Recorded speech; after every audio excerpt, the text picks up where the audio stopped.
তোর এই বাকি জীবনটা ভালোভাবে কাটানোর জন্য তোর এই অচল পা ভালো করবি নাকি ভিক্ষে নিবি, বল এই বাবার কাছে।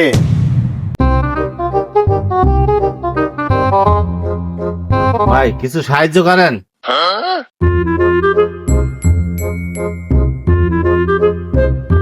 বাবা আমার কটা টাকা ভিক্ষে দেন, আমি খুব অসহায় বাবা, আমার পাটাও অচল, আমার কটা টাকা ভিক্ষে দেন বাবা।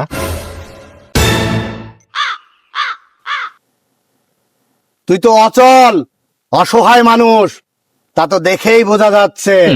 তোর এই বাকি জীবনটা ভালোভাবে কাটানোর জন্য তোর এই অচল পা ভালো করবি নাকি ভিক্ষে নিবি, বল এই বাবার কাছে। বাবা তোমার এই অচল পা ভালো করার দরকার নেই, তুমি আমার ভিক্ষেই দাও। এই তুই বহুত ভুল করলি, আজকে এই বাবার কাছ থেকে তুই যা চাতিস তাই পাতিস, তোর এই ছচল পাও ভালো করে দিতাম। এই নে, তুই যখন টাকা চাইলি তোর টাকাই দিলাম, যা।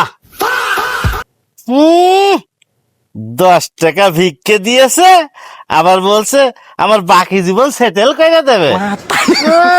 দেখো দিনে আমার বিজনেসটাই ধ্বংস করে দেওয়ার কথা, আমার এই অচল পা নিয়ে আমি লাখ লাখ টাকা ইনকাম করি, আর আমার বিজনেসটা উনি শেষ করে দেবে, না আমার পা ভালো করে দেবে।